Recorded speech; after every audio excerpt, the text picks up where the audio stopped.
नमस्कार. एक भारतीय नागरिक म्हणून आपल्याला काही हक्क मिळतात, पण त्याचसोबत काही जबाबदाऱ्या सुद्धा येतात.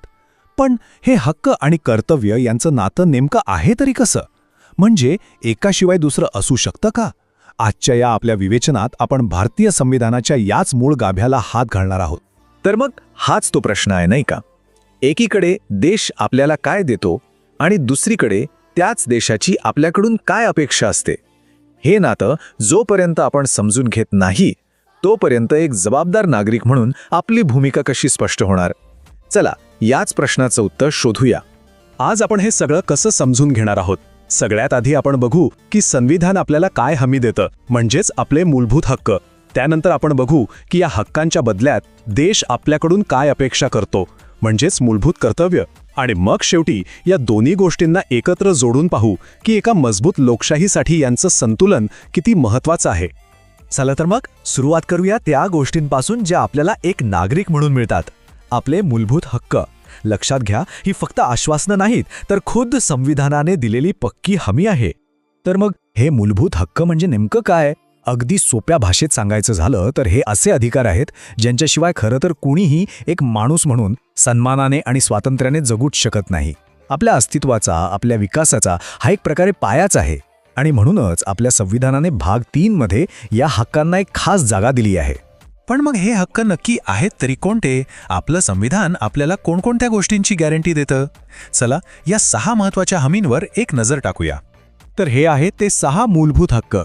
पहिला, समानतेचा हक्क, जो सांगतो की कायद्यासमोर सर्वजण समान आहेत, कुणी लहान नाही, कुणी मोठं नाही. दुसरा आहे स्वातंत्र्याचा हक्क, ज्यामुळे आपल्याला बोलण्याचं, अभिव्यक्त होण्याचं आणि फिरण्याचं स्वातंत्र्य मिळतं. तिसरा, शोषणाविरुद्धचा हक्क, जो कोणत्याही प्रकारच्या पिळवणुकीपासून आपलं संरक्षण करतो.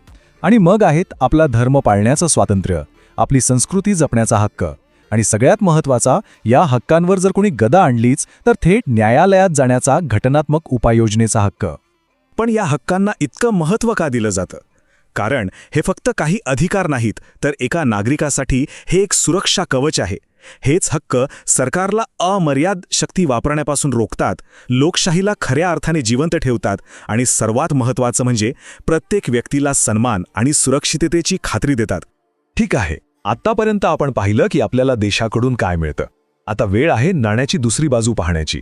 आपल्या जबाबदाऱ्या काय आहेत, म्हणजेच नागरिकांची मूलभूत कर्तव्य. तर मूलभूत कर्तव्य म्हणजे काय? सोपं आहे. जशी आपण देशाकडून हक्कांची अपेक्षा करतो, अगदी तशीच देशही आपल्याकडून काही जबाबदाऱ्या पार पाडण्याची अपेक्षा करतो. ह्याच जबाबदाऱ्यांचा उल्लेख संविधानाच्या भाग 4 मध्ये केलेला आहे. आणि या कर्तव्यांमध्ये अनेक गोष्टी येतात.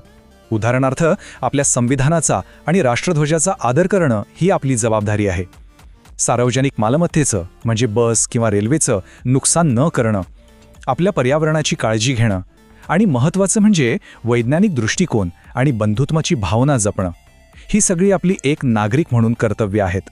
पण इथे खूप मोठा आणि महत्त्वाचा फरक आहे जो आपण लक्षात घ्यायला हवा. बघा, हक्कांचं उल्लंघन झालं तर आपण न्यायालयात जाऊ शकतो, पण कर्तव्यांचं पालन नाही केलं तर त्यासाठी कोणतीही कायदेशीर शिक्षा होत नाही.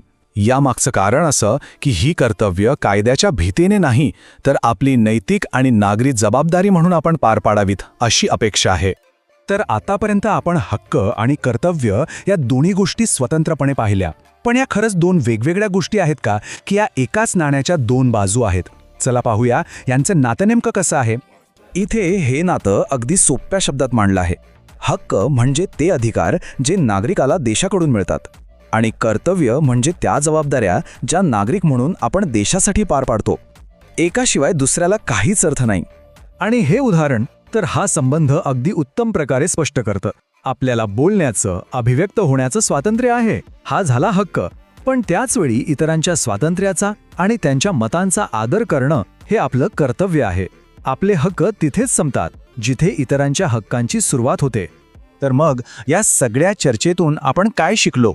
हक्क आणि कर्तव्य यातून आपल्याला अंतिम निष्कर्ष काय मिळतो? आणि हाच आहे कळीचा मुद्दा. मूलभूत हक्क आणि कर्तव्य हे आपल्या लोकशाहीचे 2 मजबूत खांब आहेत. एक खांब आपल्याला शक्ती देतो, अधिकार देतो, तर दुसरा खांब आपल्याला जबाबदारीची जाणीव करून देतो. जर यातला एकही खांब कमकुवत झाला तर लोकशाहीची संपूर्ण इमारतच धोक्यात येऊ शकते. या दोन्हींच्या संतुलनातच एका सशक्त राष्ट्राचं रहस्य दडलेलं आहे. त्यामुळे हे विवेचन संपवताना मी एका विचारासोबत सोडून जात आहे. आपण आपल्या रोजच्या जगण्यात आपल्या हक्कांसाठी जितके जागरूक असतो तितकेच आपल्या कर्तव्यांबद्दल असतो का? या दोन्हींमध्ये आपण खरंच संतुलन साधतोय का? यावर नक्की विचार करा.